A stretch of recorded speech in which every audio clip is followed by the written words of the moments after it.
Hi there, I'm Wendy McCallum, burnout and alcohol coach and wellness expert, and you're listening to Bite Size Balance, where everyday extraordinary women share their stories, expertise, and wisdom, all in the name of lifting each other up and creating a better life by design.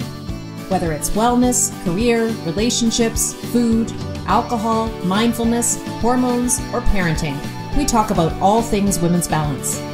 If your life looks great on paper, but it still feels like something's missing, you're in the right place. Welcome to Bite Size Balance. Hello, bonjour. I am back today with Sarah. How'd you like my French, Sarah? Very nice. Smooth. It's really smooth. No idea why I said that.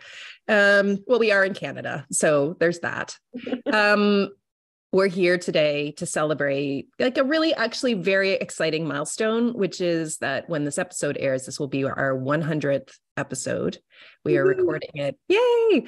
I'm recording this after, I think we're at like 96 right now. So this will air in a few weeks, but I just wasn't really paying attention to the number of episodes and was, doing the admin work to get episodes like 96, 97, 98 up on the up and ready to go, scheduled. And I realized, wow, I'm almost at 100 episodes. And for somebody who started this podcast, calling it a fake podcast, which I literally called it through the entire first episode, I'm actually really, really proud of it. Most podcasts don't make it. And I think I went into this with a lot of fear, with not a lot of confidence around where it was going to go. And I just kept going, and I really absolutely love it. And I feel so lucky that people listen to this and that it's had some longevity. So we're here to celebrate the 100th episode, and who better to celebrate the 100th episode than my very first guest and my regular co-host, Dr. Sarah Baillie. Hi. Hi. Happy birthday. Happy 100th. No, not birthday. No. Well, it's kind of an anniversary. Yeah. Anniversary. Happy anniversary. Episode. Birthday of the podcast, I guess. I don't know. Really exciting. It is actually like so terrified you were the first and only, frankly, podcast I've ever done. And yeah. I was so scared, and it felt like real leap of faith to just join you. I think calling it a fake podcast helped. Mm-hmm. Like, okay, this isn't for real. We're just we're messing around. It is. Yeah, I think it helped both of us. And I think the other thing to remember about that episode, and we're going to go through, Sarah and I are going to go through our favorite 5 episodes each of the 3 seasons so far, because there's so many of you who have joined us later. When we first started, there was a tiny little audience for this. So we just wanted to tell you some of those episodes are actually from the first season and the second season. So if you've just joined us in season 3, these are the ones that we recommend you go back and take a listen to when you have some time. But the very first episode is my favorite episode for many, many reasons, which we'll talk about. But what I wanted to just note right now is that we didn't really know each other in that first episode. Really? I really felt like I was interviewing an expert, which you are, of course, but not, we didn't have the casual, we just didn't have the casual relationship that we have now. But I think what was so magical about that first episode is that the chemistry between us as co-hosts and, humans in midlife together was really instantaneous and obvious, and it made it really easy. So, yeah, I agree. Calling it a fake podcast helped, but it is not a fake podcast, my friends. It is a real podcast, and we are on episode 100, and I have had some phenomenal guests in the last 3 seasons.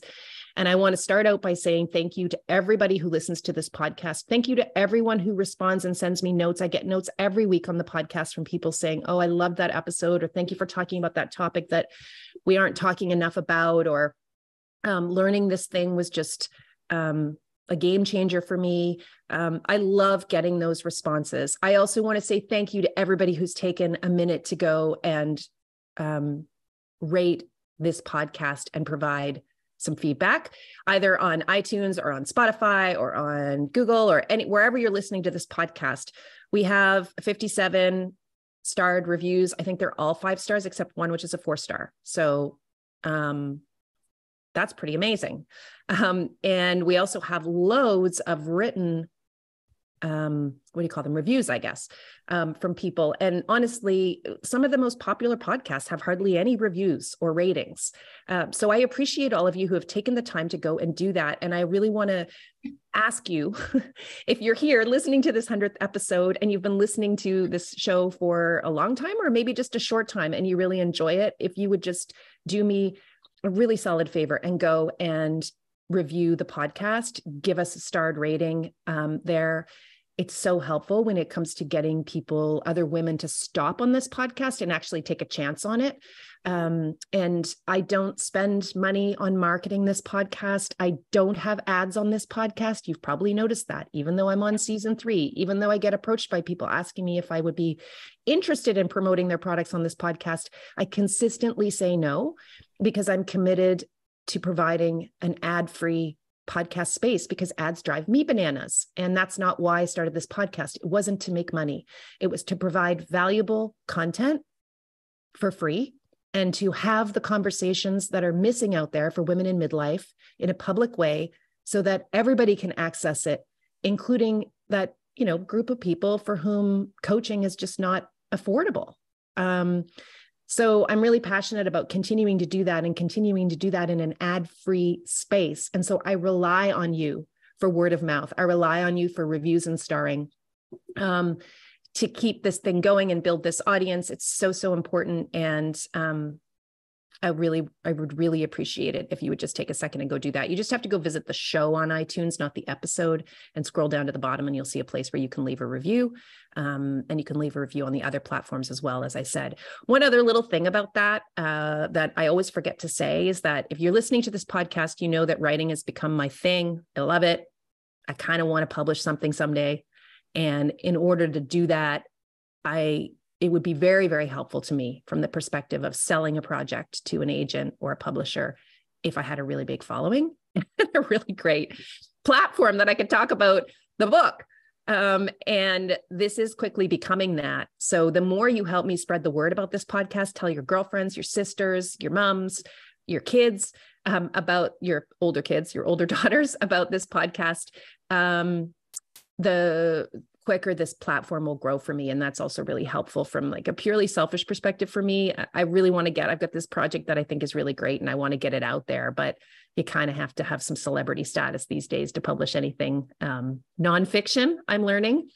And this podcast really helps. So throw that out there. Also, go follow me on Instagram, please, at Beat Burnout and Booze.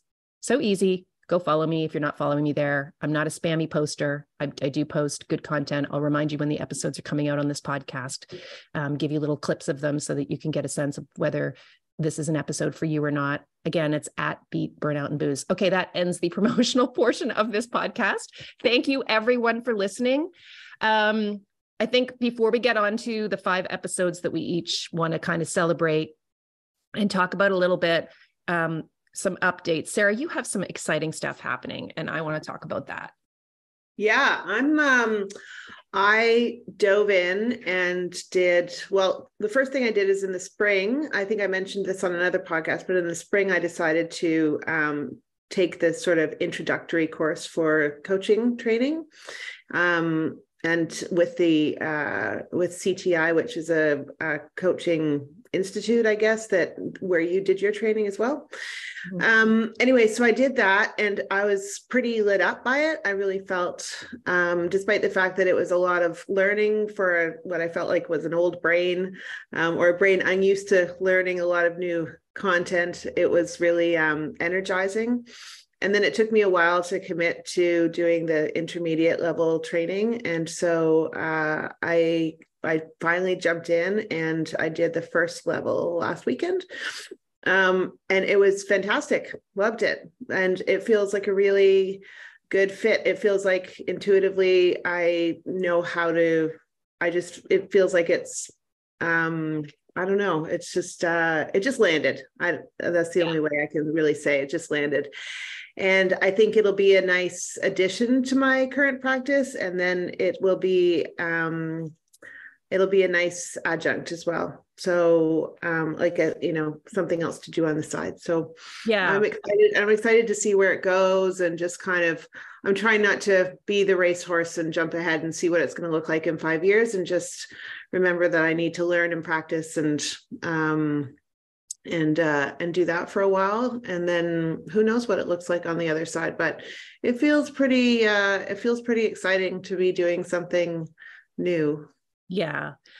This is so for those of you who are listening who don't know Sarah is a naturopathic doctor and has been practicing for a long time and has a really successful practice where she supports largely women in midlife, women who are overwhelmed and burnt out, women who are struggling with changing hormones and, all kinds of other things that go along with midlife. And that's how I found Sarah, which we'll talk about in a second. But this coaching piece is something that I've been encouraging Sarah around because I think she's just a natural at it. And I think it does, as somebody who has been coaching for a long time and who's trained in this particular model that Sarah is currently getting trained in, it just felt to me like such a great parallel and additional area of support that she could provide her existing base, really.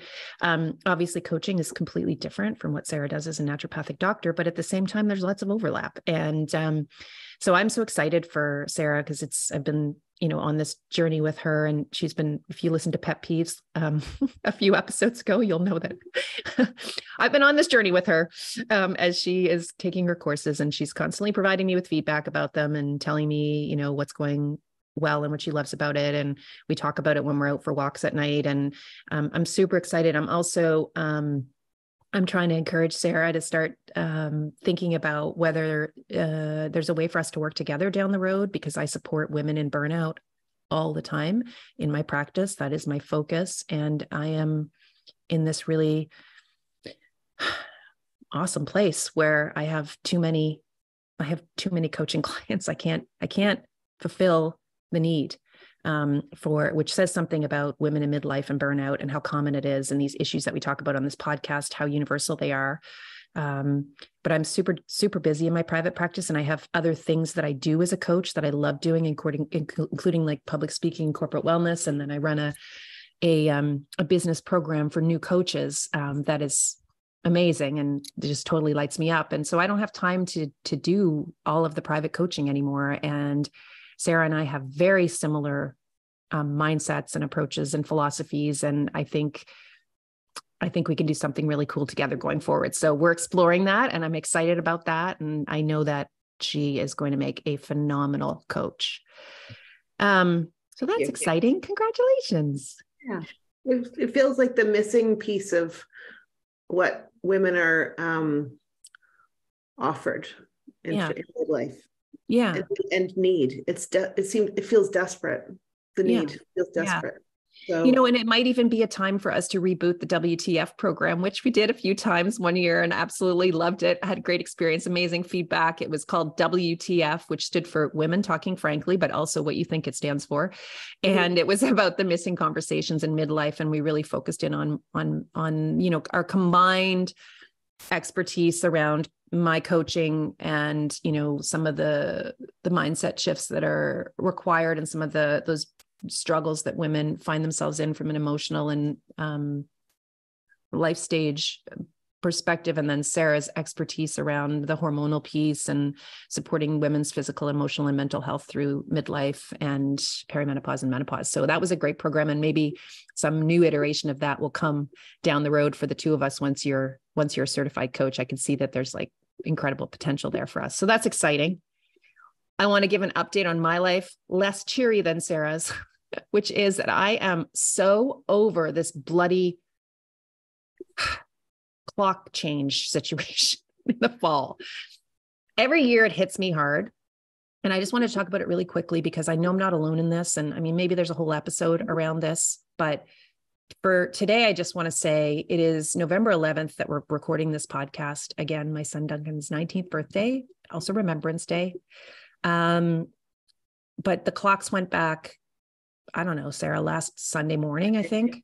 And what's that? Sunday morning. Yeah. So I've been a complete disaster since Sunday. And I know I'm not alone in this. I've read all the research around why this time change thing is not a great idea for our physical, emotional, and mental health. And I'm like the walking example of all of the ways it doesn't serve us. I struggle with it. And this year I'm struggling with it even harder. And I was just talking to Sarah about it really briefly before we hit record, as my friend, but also as my naturopathic person. And we were saying that, like, Sarah, what were you saying about why it might be hitting me harder this year? Well, I just think that you've gone through an awful lot of things this year. There's been a lot of transition for you. There's been a lot of fight or flight. There's been a number of situations in the last, like, September on that you've been kind of vibrating and really needing to attend to things in your family with illness and things like that. And so I feel like, despite the fact that you're really good at looking after yourself, that this may be kind of it may be an emotional exhaustion, a grieving period, something, and the time change as it triggers the physiology in you, and that has given you less resources to actually kind of beat back the other stuff. Yeah, Yeah, it totally does. And I think what I was thinking last night as I was sitting on the couch. So I talk about couch days a lot. I realized years ago that this was a thing for me, this time change and the darkness and winter. And I have some seasonal affective disorder. There's no question about it.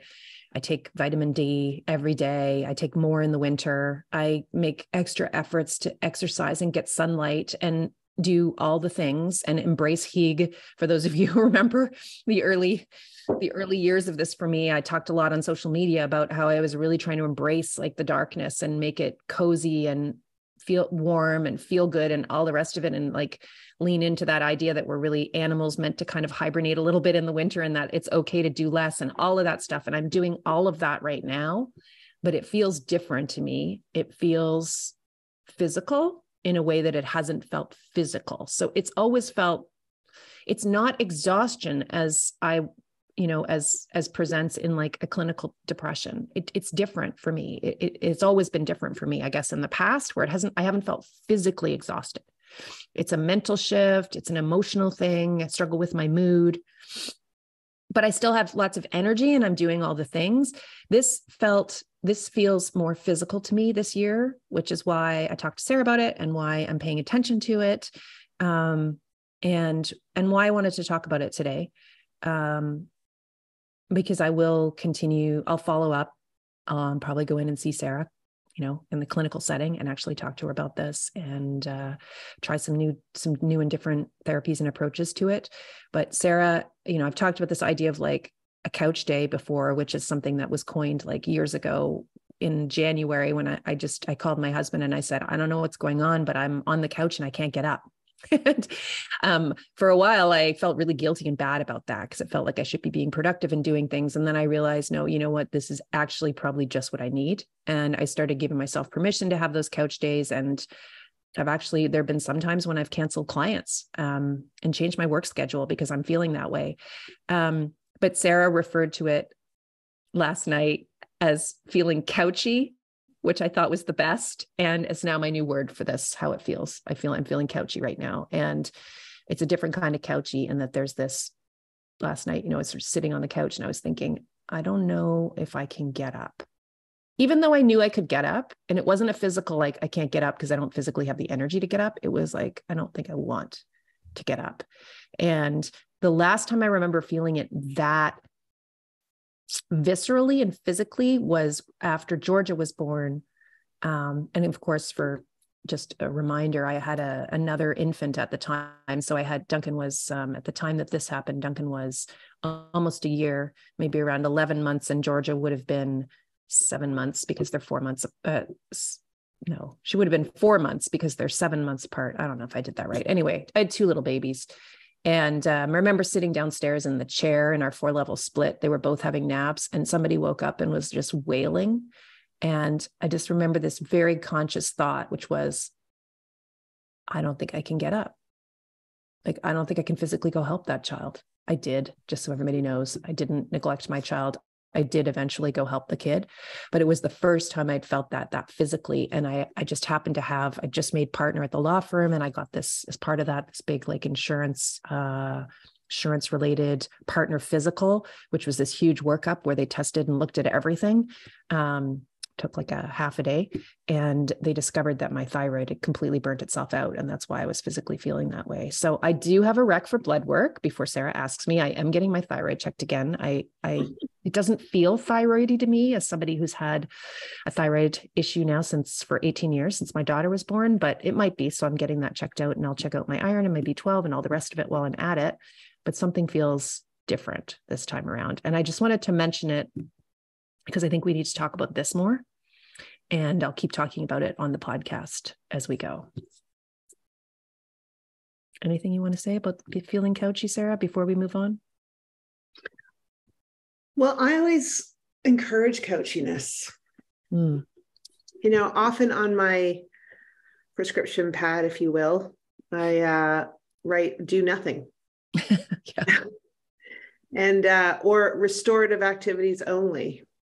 And those are my really burnt out patients who don't know how to stop, whose bodies are telling them that they need to stop, whether emotionally or physically or both, usually both, spiritually, it doesn't matter, whatever it is. And it's hard to separate sometimes a diagnosis or a self-diagnosis sometimes of depression from your body actually just needing, your body and your mind. When I say your body, I just mean the whole package really, but what everybody just needing to slow the fuck down. Yeah. In a really significant way. And that doesn't just mean, I mean, you posted just recently something that really resonated with me because I'm talking to my patients about it all the time, which is burnout is not repaired with a week's vacation. Mm-hmm. And that's, sometimes, I know you say you're not physically exhausted, but something in your body is making you shut down. It's I feel like it's self-protective in some ways. It's possible that this is an aspect that is self-protective. It's like you just stop for a period of time, whatever that is, and then you can start to rebuild. But I feel like for you, because you work in burnout, sometimes it's hard to see it in your own life. And I feel like it's very reasonable to say that you may be quite emotionally burnt out. Yeah. Yeah. And I wish for you a break from that.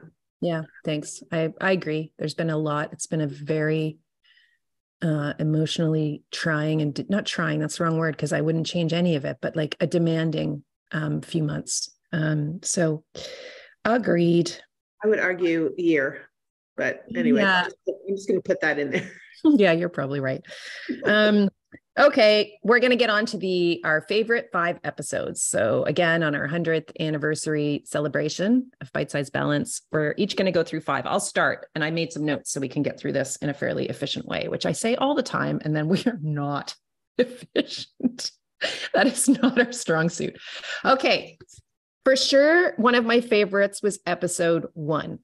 If you haven't listened to it yet, it's called The Meno Whisperer. Go back and listen to it. It was the first episode of this podcast. I called it a fake podcast the entire way through that first episode, which still makes me laugh. I did not know what I was doing in terms of hosting a podcast, recording, editing, any of it. I had no idea what I was doing, but it actually was a really fantastic conversation. Sarah was my guest. And the reason why Sarah ended up as my guest and why I started that podcast in the first place is because I had just gone through menopause, full menopause, in a very abrupt way. It was not an easy, like there was no ease to the transition for me. It was very, very abrupt. I went from having a period almost every month to just suddenly not having a period for a year. And then I went from feeling pretty great to feeling absolutely awful in the span of a couple of months after my last period. And I went to see Sarah because I couldn't find any support out there. Didn't feel like my GP really knew what to do with me. And I knew that I'd worked at the clinic that Sarah works at, Halifax Naturopathic. I'd worked there doing some food coaching years and years and years before. And Sarah had referred many patients on to me around support with nutritional support. And I just knew that this was something that she knew a lot about. And I made an appointment to go in and see her. And I just went in and sat down with her. And I think, maybe we had a phone call or something before that, Sarah? I feel like, no, did I just show up? So I went in and, I was feeling very much completely alone in all of this. And I had no idea what was going on. And I also I was scared a little bit because my symptoms were quite intense. I was having, up to like 15 to 20 night sweats a night. Like I just wasn't sleeping, and just all kinds of things were happening. Mostly I was completely exhausted. And it had only been at that point, maybe 5 months since I'd had a period, but I was so damn sure I was in menopause. Like I could feel it. And Sarah believed me, which was great, because everyone else was like, you're crazy. You won't know. And it's going to come and go, and you're going to think you're finished, and then you're going to get another period. And this is how it goes. And I just felt so confident that that wasn't the case. Anyway, Sarah listened to me and made me feel normal, and also gave me tremendous hope, and then started supporting me around this. And it changed everything for me. And that led to a long kind of path of trying to figure out how to feel better. And I'm pretty close, but I've had a little bit of a bump this fall, which is probably connected to the level of stress that we were just talking about in terms of how I'm feeling. But it's much, much better than it was then. And Sarah's helped me transition. And so we had that conversation. And in the course of that conversation, I realized like there were all these parallels with what Sarah was saying and how I was feeling, but also the themes that I was hearing over and over again in my coaching practice, where I was coaching women in midlife almost exclusively, and almost exclusively women, really busy women in midlife, who were feeling a lot of overwhelm and stress in their lives. And we started talking about how much of an overlap there was in what we were doing. And the audience or the patient base that Sarah was supporting, and the client base I was supporting. And I just kind of asked, I don't know what possessed me. I think I said, I'm thinking about starting a podcast. And if I do, I'd like you to be my first guest. And I don't know if I said that in the session or if I messaged you afterwards. I don't remember, but anyway, and then I just took a leap of faith and started this podcast, and literally had no idea what I was doing. And the episode was so great. We received so much, even though the audience was tiny at the time, because it was brand new and nobody knew about it. And, I didn't really know what I was doing in terms of promoting it and all the rest of it. We got so many emails and messages about that first episode. So if you haven't listened to it yet, it's called the Meno Whisperer. So that's the name that I gave Sarah in that first episode. I had given it to her after she helped me. I thought, this woman knows what she's talking about. And I felt so heard. And is that a word? Heard? No, seen. Both. In that session. So that was one of my favorites for sure, was episode 1. And the thing that we talked about that resonated with women was the connection, this theory that Sarah has, that we have since explored in many other episodes and had lots of buy-in from other women who specialize in supporting women in this part of their lives. This theory that there's a connection between decreasing estrogen and our estrogen levels and our desire to nurture. And for me, it was like just the most, it was really transformative, that conversation, because it explained so many things. And so the way that I'd been feeling pre that menopausal transition. So in perimenopause, this feeling of like, I am less driven to take care of everyone. I'm a mom, so that included like my kids who were older, but also just taking care of all the other things that I've been taking care of for 20 years. And we talked about the hormonal connection there. So anyway, that's my all-time number one favorite. Also, like, I feel so proud that I took that risk and started this podcast, and that we're now at episode 100. So it's always going to have a special meaning for me. It also launched our friendship. Oh, yeah. Saying, like, we didn't really know each other that well. And we sort of sort of clicked. Well, I think we've more than sort of clicked. Yeah. Yeah. I think it was an instant connection in terms of just knowing that we could talk very openly with each other. And then over the last 2.5 years or so, it's really just continued to build. And I was saying to Sarah before we hit record that, she's one of the most important people in my life now in terms of friend and somebody who I feel like I just know that when I send Sarah something, she's not going to judge. She's not going to judge me for it. And she's going to immediately move into empathy, which is a rare thing in a female friendship, I find anyway. And I have that with a couple of other women in my life, and Sarah is now in there as well, which is so awesome. I feel so lucky to have met Sarah. Okay, enough loving up each other. Let's move on. Okay. So the next episode that is one of my favorites is actually episode 9. So it was in the first season, and I interviewed Annie Grace, who's the author of This Naked Mind and the CEO of This Naked Mind, which is a huge corporation company now that supports gray area drinkers who are all drinkers really, who are trying to change their relationship with alcohol and the approach is very novel and very positive and very empowering and very effective. And it's the model that I used when I changed my relationship with alcohol just about 5 years ago. And she's really a mentor of mine in so many ways in terms of the way she thinks and how her business model, all of it. And so the reason why this is one of my favorite episodes is because it was a great conversation. So we talked about alcohol and women's burnout and the connection between those two things. And Annie told her story of burnout, it's very, very real, and the connection that had with her drinking. But mostly I was really proud of myself for actually asking her to be on the podcast. Like, I went back and forth. She's the first kind of famous person that I asked to be on the podcast. And it was only episode 9 that she came on. So I probably asked her when I was at like episode 3, right? Like I was very new at all of this and very underconfident. And I knew, she has an incredibly successful podcast with like millions and millions and millions of downloads. And I was like, who am I to ask this person to be on my podcast? But she actually encouraged me to do that. I'm in a mastermind as This Naked Mind coach with her. And she encouraged me sort of indirectly to do it one day when we were talking about just like stepping into fear and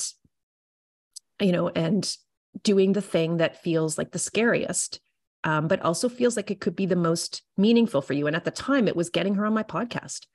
And so I did it, and I wrote a really great pitch letter. And I thought, well, even if she doesn't even respond, I have done something really great here, which is like do the thing that really felt kind of terrifying.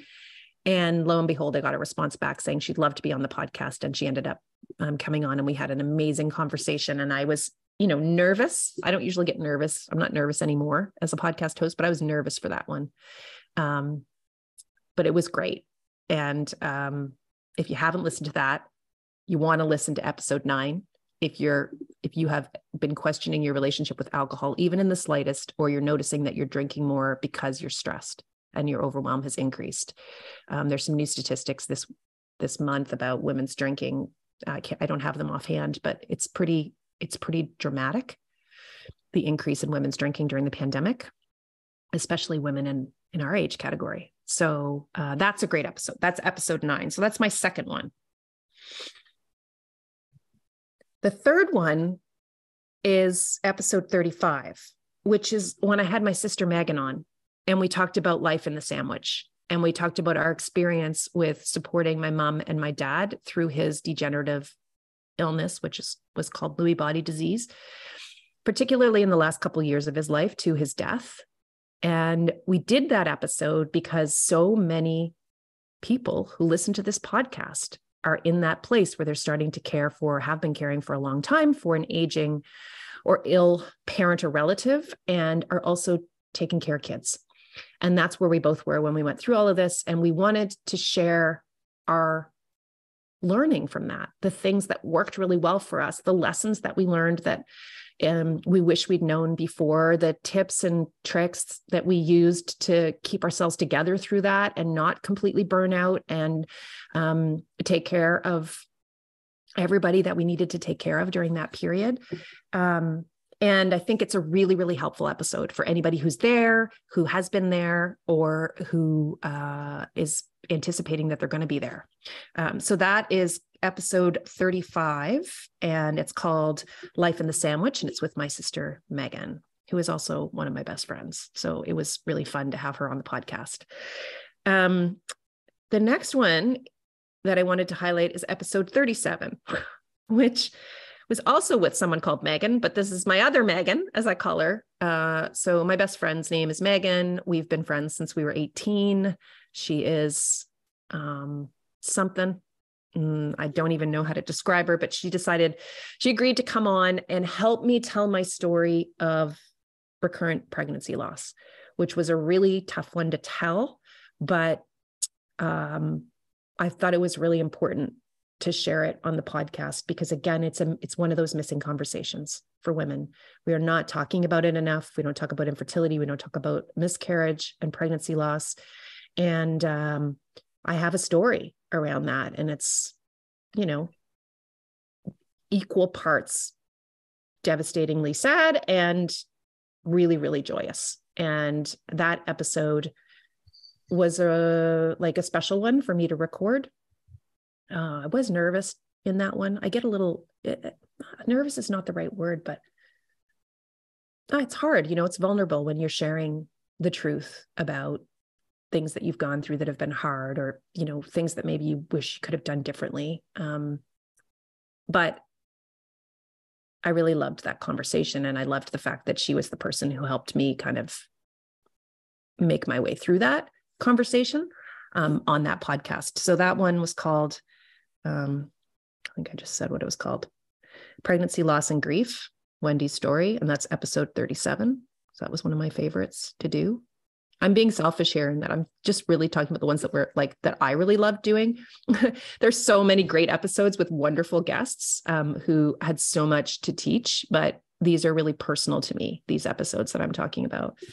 And then the last one was episode 93. So a recent one where it was called Emptying the Nest. And Sarah and I have been talking a lot about this over the course of season 3, especially, but the fact that my kids were leaving and I was season 2, I guess I was getting ready for my kids to leave. They were in grade 12. And because my kids are only 7 months apart, they're in the same grade and they both went to university at the same time this year. And there was a whole bunch of stuff tied up in that for me emotionally. There was a lot of anticipatory grief in it. There was the sale of their childhood home in the spring, and I'm moving out of there into another home, like a new home, very small new home. And Sarah and I have been talking about that all through season 2, and I've been writing about it the entire time. And this piece that I wrote that's called Emptying the Nest, I actually read on episode 93, and that was a big deal for a bunch of reasons. First of all, reading my writing is a very vulnerable thing for me, and something I'm pushing myself to do more of. So I'm really proud of that piece. But mostly, I got so many messages about that piece from people just saying wow, I really felt it. I've been there, or I'm going to be there. And thank you for sharing this. And so it was really meaningful to me, because it's really the point of this podcast, is to make women feel less alone. And I think one of the best ways to do that is through shared story. And sometimes it's my shared story. And this literally is my shared story in that I'm writing. I wrote it. So episode 93, Emptying the Nest. If you haven't listened to that, I encourage you to go take a listen to that one too. So that's it for my top 5. I mean, I had a hard time doing that. I want to make it really clear. I went through the list of all the episodes and had so many on my short list, and then narrowed it down because we just can't talk about all of them, but those are the top 5. So I will put them all in the show notes. I'm going to list my top 5 and Sarah's top 5 with links so that you can just click on them if you haven't listened to them before. That's my plan. Okay, over to you, my friend. Okay, well, I had a hard time doing this too because they're all fun to do. I like doing all of them. So I kind of, which surprises me because I didn't think I would like it. But you changed that for me, Wendy. Your guidance. So my list is it's really about the ones that I feel tell the story of the things that I see in my practice most, and the things that I'm talking about most with my patients, and the things that sort of resonate. And so I think that if I think about the ones that I tell my patients about the most, and the things that excite me, we have 5 or 6 here actually. So there was I really loved the 2 that we did, 63 and 64, with Dr. Lori Brotto, Women's Desire in Midlife. And then we did a follow-up one, Midlife Desire Debrief, the Burnout Connection. And that one was great. It really helped me put language around changes in desire, or what we would call before libido, in women. And it's always on the list.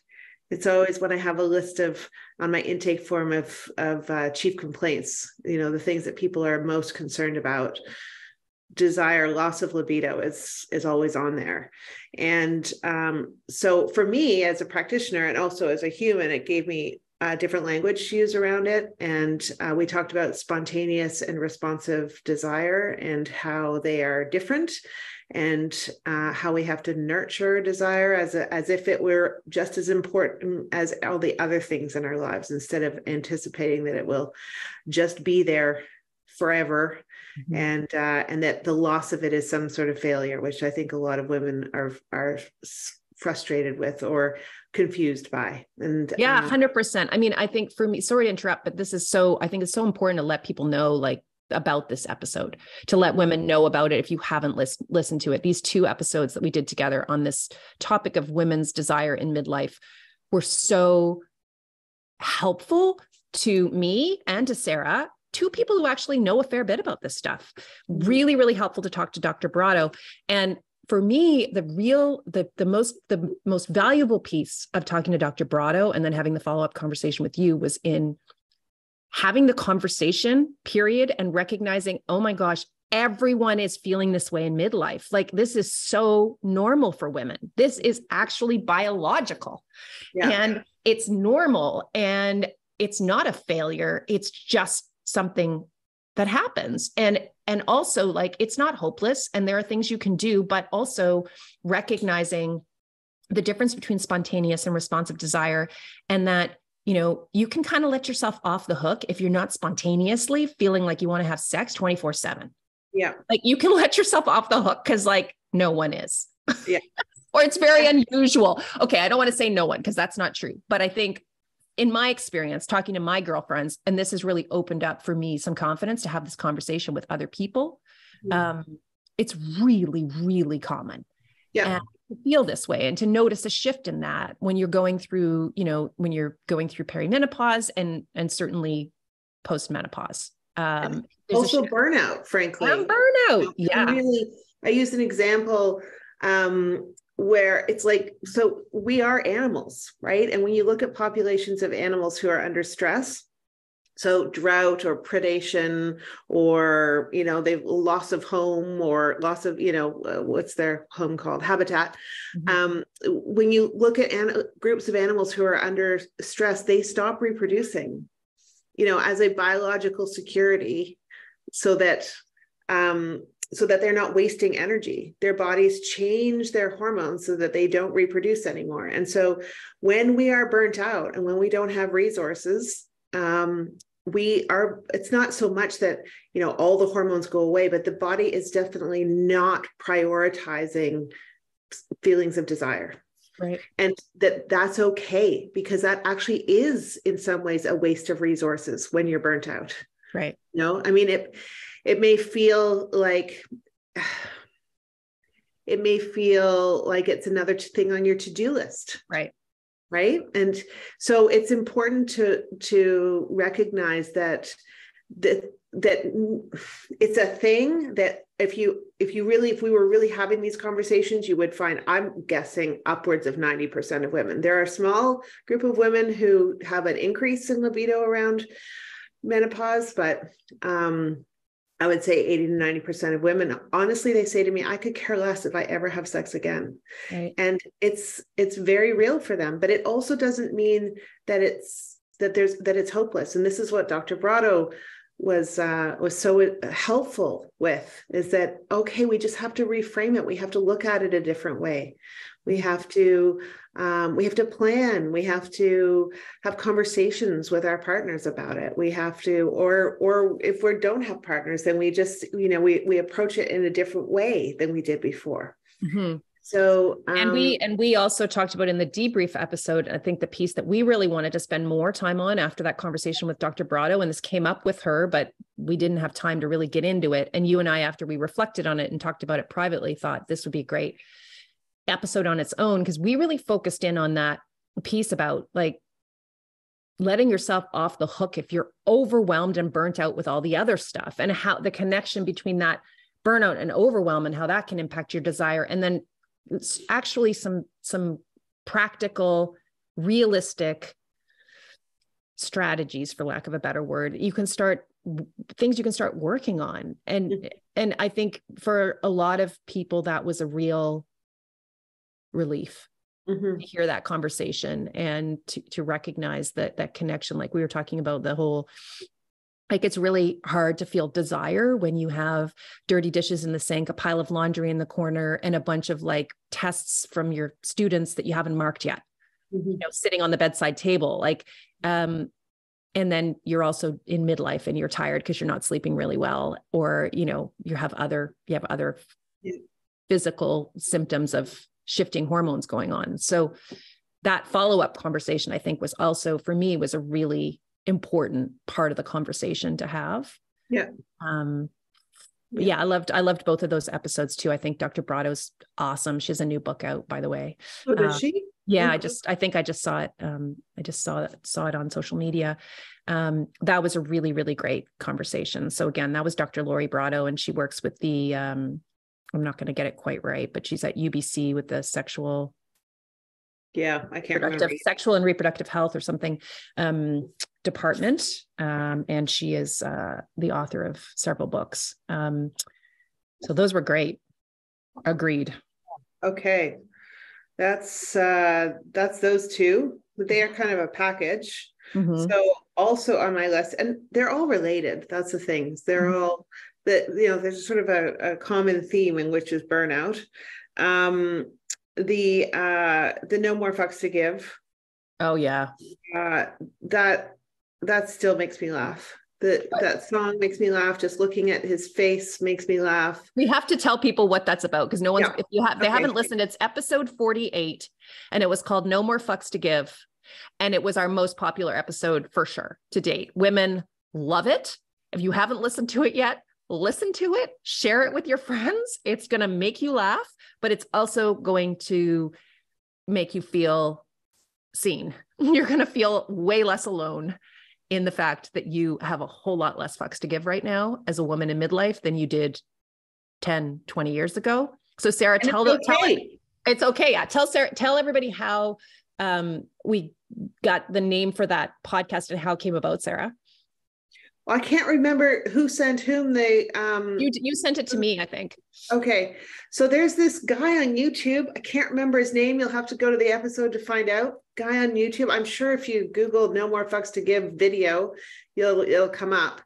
And he's dressed in kind of old-timey clothes and playing a ukulele in what looks like a men's suit shop. Haberdashery. Haberdashery. That's the word I was looking for. He's in it like haberdashery, although I thought that was a hat shop. But anyways, and he's playing this song called No More Fucks to Give. And if you go to YouTube, get the one with the lyrics, because it's like double over, pee your pants funny.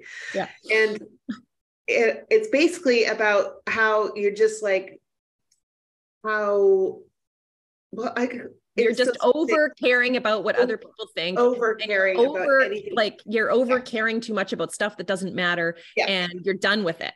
And he just sings this little ditty, and it's very, very funny. But Sarah sent it to me, and I laughed so hard. And then I said, we need to do an episode where we tell people about this thing, but also relate this concept of having no more fucks to give.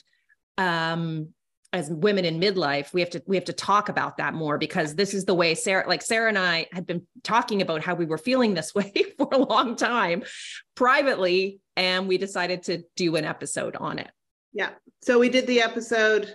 We really, talk a lot about how some of it's hormonal, not really having those nurturing hormones anymore, and or having them in flux, and wanting to and not really wanting to look after anybody or anything. But then also we refined it at the end, where we talk about, and I don't know if we did this in the podcast or we talked about it at another time, but it's more about like changing what fucks you want to give. Yeah. There's a feeling of having no more fucks to give, but actually what it is that's shifting, and that the priorities for you may no longer be caretaking everyone and everything, and your job and your whatever, your volunteer opportunities and all the things that you've committed to, and actually like really taking some time to figure out what it is that you do give a fuck about and pursuing that. And so, but that was a great launching song to it's kind of like our what is it when you have a theme song? Yeah, it's kind of like and it was also like a great launch conversation, I think, for us, in that the episodes that follow, Sarah and I actually have been exploring our new priorities and where we do give more fucks, and have been talking about that, but also doing it. Like Sarah's doing the coaching that we talked about at the beginning of the podcast, which is something that she really wanted to explore and realized she cared more about maybe than some of the other things that she'd been doing. And I was all over the place trying different things out, but bounced around from like pickleball to felting lobsters to volunteering as a lobster to like tutoring, to eventually finding this writing class, which has really just changed my life. And I've got all kinds of fucks to give about writing. It's become incredibly important to me and very rewarding. So it actually really launched personally for both of us, I think, some really focused exploration and just conversations as we went through the rest of the seasons. Yeah. Okay. So also on my list is with the 10 and 13, pretty foundational around women's burnout and adrenal fatigue and burnout prevention and recovery. So that's when we really started. That was early on, and we had started with talking about menopause and perimenopause, and then it sort of the next natural phase was to talk about burnout and how that is really there's a crossover with perimenopause and menopause, and that's when we kind of started to make all those links. Yeah. And it kind of gives those episodes give a lot of the foundation of what burnout is from a physiological perspective, as well as a mental emotional perspective, and then starting to talk about some actual real life tools, which it was great because, as we said, we didn't know each other super well at the beginning of the podcast. And so it was nice during that episode to really realize that during both of those episodes to really realize that we're very much on the same page in terms of the way we think about burnout and the strategies that we have in talking to our clients and patients around that. Yeah. So that was nice. I felt that was a good foundation. And I think it's really critical for everyone to I think it's interesting because women's burnout right now is just at a peak. Like, I mean, I don't even know if it can even get bigger. It's just, it probably can, but it's incredible. And I don't think, despite the fact that the word burnout is being thrown around a lot right now, I don't think that everybody really has a way to sort of, and maybe this is another episode for us to do, to like almost like really a self-evaluation to determine whether or not they're burnt out. Yeah. So I think that listening to the podcasts around burnout might give you an idea that what you're experiencing may actually be burnout, as opposed to, because as women, we just kind of forge through generally. But naming it is I think really important. Yeah. So that's episode 10, women's burnout and adrenal fatigue. And then that was part 1. And then part 2 came in episode 13, and that was called burnout prevention and recovery. And those are both, Sarah and I are both on each of those episodes. Yeah. Okay. Another one of my faves is when we talked to Erica Berger on episode 66. Mm-hmm. That was the midlife therapy every woman should know about, with Erica Berger. Erica Berger is a pelvic floor physiotherapist. And I think this happens in other countries, that every single woman should be assigned a pelvic floor physiotherapist in their lives, particularly postpartum at any time. But it's really key to she really, oh my God, I was going to use the word unpack, and that needs to go on the pet peeve list. The word unpack. Anyway, she really delves into the different benefits of pelvic floor physiotherapy, and also the different conditions that are related to pelvic floor health. Everything from vaginal pain, pain with intercourse, low back pain, constipation, endometriosis, menstrual cramps. Like the spectrum is huge in terms of symptoms that you may not know that they're related to pelvic floor physio. I came to pelvic floor physio because I had sciatica. And, I had it for years and years off and on, and big bouts where it was very hard to get out of it. And Erica basically fixed it. And she fixed it by evaluating and then treating my pelvic floor. Mm-hmm. And I've had, many, many, many, many other physiotherapy and every other treatment on the planet. Yep. Pelvic floor physio got to a place, literally and figuratively, where no person had gone before. And so it was really, I think that's a great episode, because I think it opens people's eyes to a lot of people don't even know it exists, but it opens women's eyes to how how their symptoms may be manifesting, or how the pelvic floor may be manifesting as symptoms that they have, pelvic floor issues. It's a really, really important episode for every woman to listen to. Mm-hmm. I think actually all of the episodes really that we've talked about are really important. Mm-hmm. Really, really important. It should be like, this is your core list of, topics to listen about. I did not know anything about pelvic floor physiotherapy until Sarah suggested that maybe that would help me. And I ended up getting in to see a pelvic floor physiotherapist at Erica's clinic, and Sonia, she was amazing. And she also gave me, I had the insight and the comfort of that appointment, leaving that appointment feeling like, oh my gosh, there's a reason for this. This is why I'm having this pain.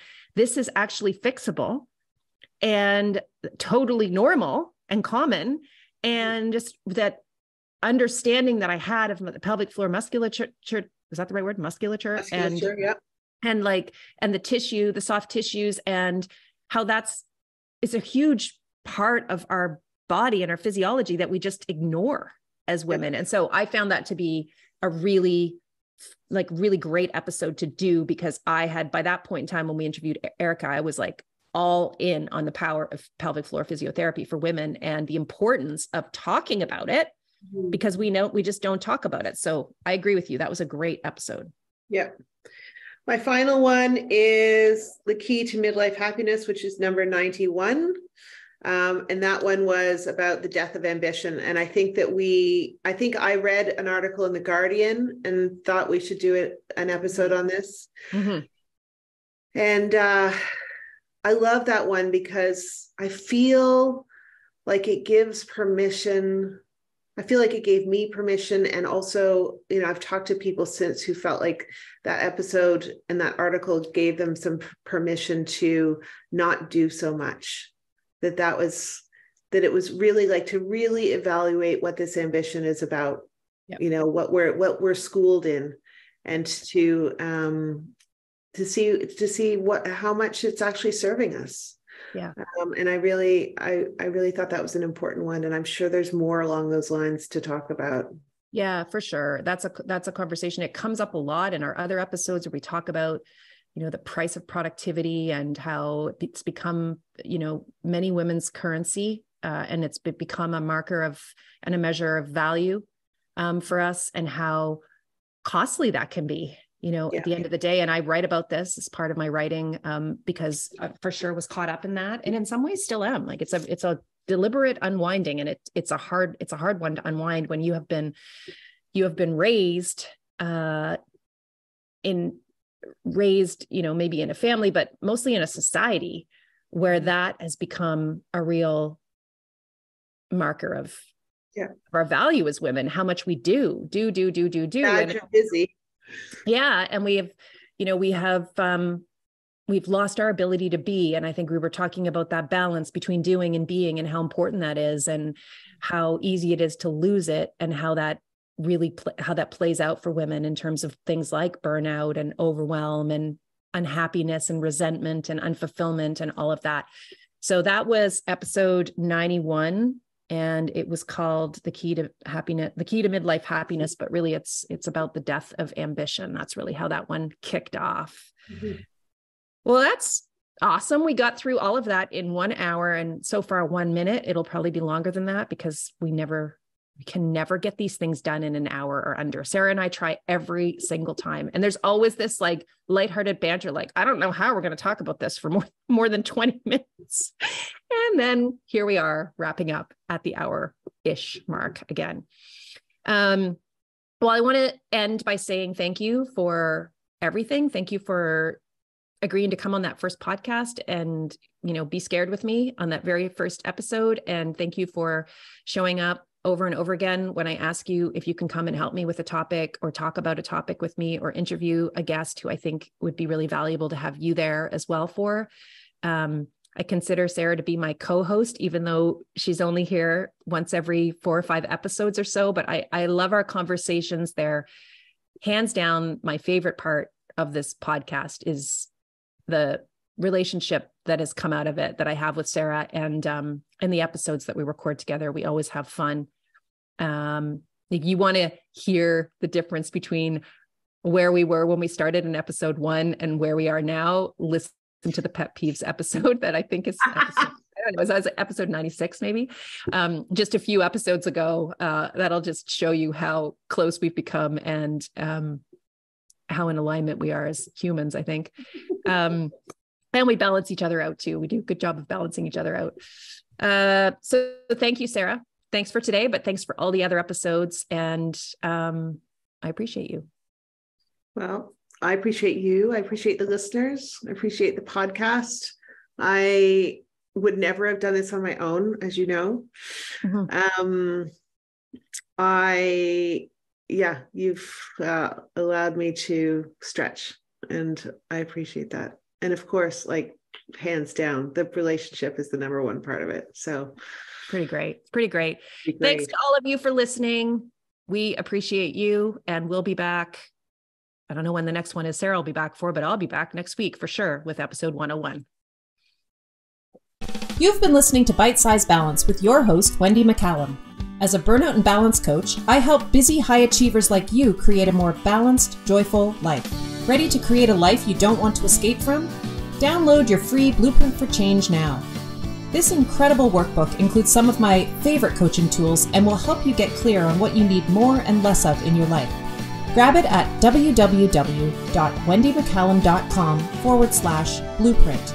That's www.wendymccallum.com/blueprint.